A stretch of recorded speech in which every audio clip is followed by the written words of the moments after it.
பொங்கல் பண்டிகையொட்டி வெல்லம் தயாரிக்கும் பணி சூடுபிடித்துள்ளது. வெல்லம் தயாரிக்கும் பணி எவ்வாறு நடைபெறுகிறது, வெல்லம் தயாரிப்பவர்களின் கோரிக்கைகள் என்ன என்பது குறித்து விவரிக்கிறது இந்த செய்தி தொகுப்பு.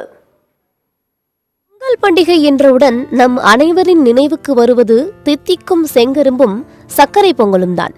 பொங்கல் பண்டிகையொட்டி வெல்லம் தயாரிக்கும் பணி தமிழ்நாடு முழுவதும் சூடுபிடித்துள்ளது. சேலம் அருகே உள்ள கருப்பூர், வெள்ளாளப்பட்டி, பொட்டிபுரம், காமலாபுரம், சக்கரை செட்டிப்பட்டி, வட்டக்காடு, நாலுகால் பாலம் உள்ளிட்ட பல்வேறு கிராம பகுதிகளில் கரும்புதான் பிரதான பயிர். ஏராளமான விவசாயிகள் கரும்பை பல நூறு ஏக்கரில் பயிரிட்டுள்ளனர். இதில் பெரும்பாலான விவசாயிகள் கரும்பை ஆலைக்கு அனுப்பாமல் கரும்பை மதிப்பு கூட்டு செய்வதற்காக அந்தந்த பகுதிகளிலேயே உள்ள வெல்லம் தயாரிக்கும் ஆலைகளுக்கு வழங்கி வருகின்றனர். இந்நிலையில் கருப்பூர், தட்டாஞ்சாவடி, மேட்டுப்பதி உள்ளிட்ட பகுதிகளில் உள்ள ஆலைகளில் வெல்லம் தயாரிக்கும் பணி தீவிரமாக நடைபெற்று வருகிறது. கரும்பை அரவை செய்து அதனை கொப்பரையில் ஊற்றி வேக வைத்து நன்கு பதம் வந்தவுடன் எடுத்து குண்டு வெல்லம் மற்றும் நாட்டு சர்க்கரை தயாரித்து வருகின்றனர். பொங்கலையொட்டி ஆர்டர்களும் அதிகரித்து வருவதாக தெரிவிக்கிறார்கள் வெல்லம் தயாரிப்பாளர்கள். பொங்கல் சீசன் ஆரம்பிச்சதுனால, பொங்கல் பக்கமா இருக்கிறதுனால பார்த்தீங்கன்னா தயாரிப்பு மும்முரமாக போயிட்டு இருக்கு. ஆர்டரும் கொஞ்சம் நிறையா பண்ணி கேட்டுட்டு இருக்காங்க. விலை கொஞ்சம் அவருடைய கலப்படம் இருக்கிறதுனால கொஞ்சம் விலை வந்து கம்மியாக தான் இருக்கு.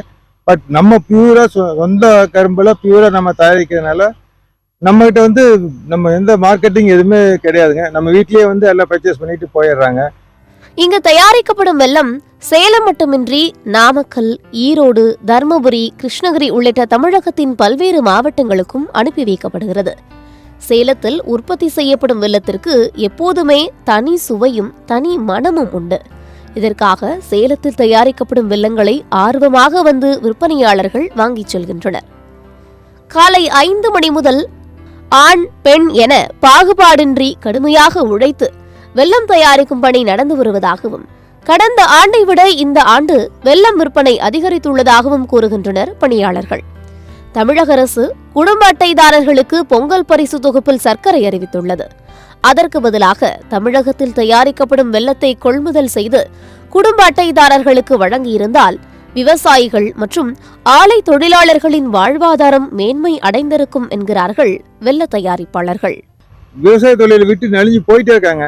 அரசாங்கம்லாம் இந்த மாதிரி சர்க்கரைக்கு பதில் வெள்ளத்தை கொடுத்து முன்னெடுத்து பண்ணாங்கன்னா இன்னும் கொஞ்சம் தொழில் கொஞ்ச நாளைக்கு நீடிக்கும். அவ்வளவுதான். அட் பர்சன்ட் என்னைக்குனாலும் அழிவு போகுது விவசாயம், கொஞ்ச நாளைக்கு தப்பிக்கும், அவ்வளவுதாங்க. எனவே தமிழக அரசு இனிவரும் காலங்களில் பொங்கல் பண்டிகைக்கு தமிழகத்திலிருந்து வெல்லத்தை கொள்முதல் செய்து குடும்ப அட்டைதாரர்களுக்கு வழங்க வேண்டும் என்று கோரிக்கை வைக்கின்றனர்.